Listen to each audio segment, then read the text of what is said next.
অর্থের কারণে হজ করা দিন দিন কঠিন থেকে কঠিনতর হয়ে পড়ছে, এমন কোনো আমলের কথা বলবেন যার মাধ্যমে হজের সওয়াব পাওয়া যেতে পারে? খুবই প্রাসঙ্গিক এবং যৌক্তিক প্রশ্ন। এখন 7-8 লাখ টাকা লাগতেছে হজের জন্য, সামনে না জানি 10-12 লাখ টাকা লাগে। দিন দিন এটা মানুষের সাধ্যের বাইরে চলে যাচ্ছে, এরকম একটা পরিস্থিতি। তারপরও যাদের প্রতিজ্ঞা থাকবে যে না আল্লাহর ঘরে আমি একবার হাজির হবই, তারা চেষ্টা করবে, টাকা জমানো শুরু করবে, চোখের পানি ফেলবে। আল্লাহ রব্বুল ইজ্জাত অসম্ভবকে সম্ভব করে নেওয়ালা। বহু মানুষ কিছুই নেই কিন্তু হজ করেছে, আছে না নেই? অনেক লোক আছে। তো আপনি চেষ্টা করবেন, নিরাশ হবেন না। কিন্তু পাশাপাশি এটাও ঠিক যে কিছু কিছু আমলের মাধ্যমে আল্লাহ রাব্বুল আলামিন হজের সওয়াব দান করেন। আপনার হজের ফরজটা ওর মাধ্যমে আদায় হবে না, কিন্তু আপনি সওয়াবটা পাবেন।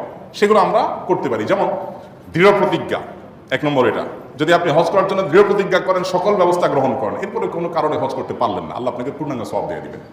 অনেক হাজি সাহেবরা আমাদের দেশে ব্যবস্থাপনার ত্রুটির কারণে, প্রতারণার কারণে এজেন্সিগুলোর দেখা যায় যে হজের টাকা দিয়ে জমা দিয়ে হাজি ক্যাম্পে গিয়ে বসে আছে এহরাম পরে, কিন্তু তাদের ফ্লাইট হয় না, ভিসা হয় না, কোনো কারণে যাওয়া হয় না। তো তাদের মন খারাপ হয়, মন খারাপ হওয়াটা স্বাভাবিক।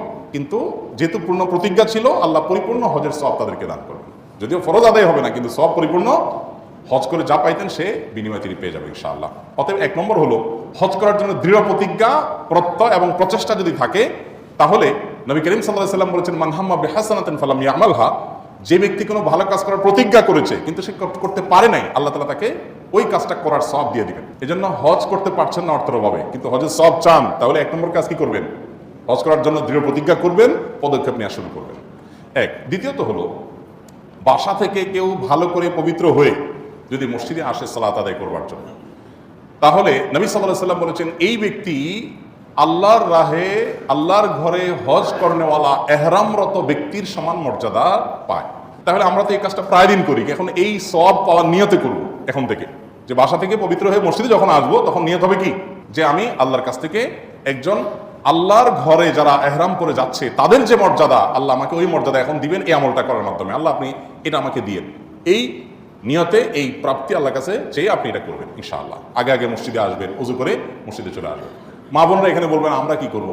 আপনাদের জন্য অফার হলো ওই যে পুরুষগুলোকে বাইর করে দিবেন ওযু করে, এই আমলটা তাদের দিয়ে করাবেন, তাহলে আপনি সেম সওয়াব পেয়ে যাবেন। আচ্ছা, এরপর আরেকটা আমল হলো ইশরাকের নামাজ। নবী সাল্লাল্লাহু আলাইহি ওয়াসাল্লাম বলেছেন ফজরের পরে যদি কেউ নিজ জায়গায় বসে জিকির আজকার তেলাওয়াতে মাশগুল থাকে, সূর্য ওঠার 15-20 মিনিট পরে ইশরাকের নামাজ পড়ে, 2 রাকাত নামাজ পড়লো সুন্দর করে, তাহলে ফজরের পরে পুরো সময়টা জিকির আজকার করে ইশরাকের নামাজ পড়লে আল্লাহ রাব্বুল আলামিন তাকে পূর্ণাঙ্গ হজ, পূর্ণাঙ্গ উমরা সওয়াব দান করবেন। তাহলে ইশরাকের নামাজ পড়ার মাধ্যমে আমরা সওয়াবটা পেতে পারি।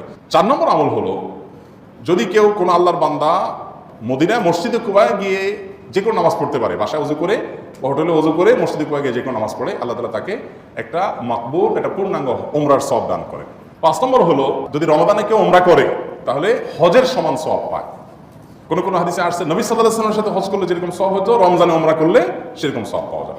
6 নম্বর হলো কোনো হাজী সাহেবকে হজে যাওয়ার ব্যবস্থা করে দিলেন, আপনি সব রেডি করে দিলেন, এর মাধ্যমে আল্লাহ তাআলা আপনাকে হজের সওয়াব দান করবেন। 7 নম্বর হলো 33 বার সুবহানাল্লাহ, 33 বার আলহামদুলিল্লাহ, 33 বার আল্লাহু আকবার রাতে শোয়ার আগে যদি পড়েন, তাহলে সেক্ষেত্রে আল্লাহ রাব্বুল আলামিন এর বিনিময়ে ধনীরা ধন পাওয়ার কারণে হজ করা, দান করা যত সওয়াব পায়, আপনি আমলটা করেন সেরকম সওয়াব পাবেন।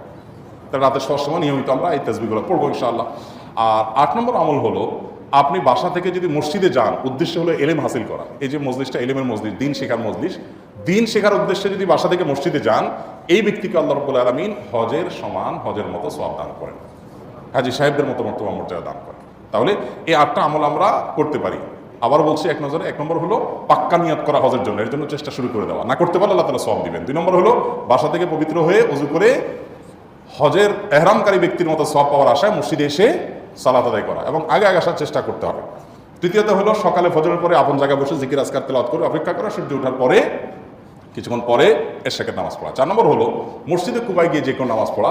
5 নম্বর হলো রমজান মাসে উমরা করা। 6 নম্বর হলো কোনো হাজী সাহেবকে হজে যেতে সহযোগিতা করা, ব্যবস্থা করে দেওয়া। আর 7 নম্বর হলো রাতের শোয়ার সময় 33 বার সুবহানাল্লাহ, 33 বার আলহামদুলিল্লাহ, 33 বার আল্লাহু আকবার, অনেক বর্ণনা আছে 34 বার আল্লাহু আকবার। তো এই আমলটা করতে থাকা। আর 8 নম্বর আমল হলো মসজিদে বাহির থেকে শুধুমাত্র ইলম অর্জন করার জন্য যাওয়া। নামাজ পড়ার জন্য তো আমরা আসি, ইলম অর্জন করার জন্য যখন যাব তখন তার মাধ্যমে এই সওয়াব আমরা পেতে পারি। আল্লাহ আমাদেরকে তৌফিক দান করুন।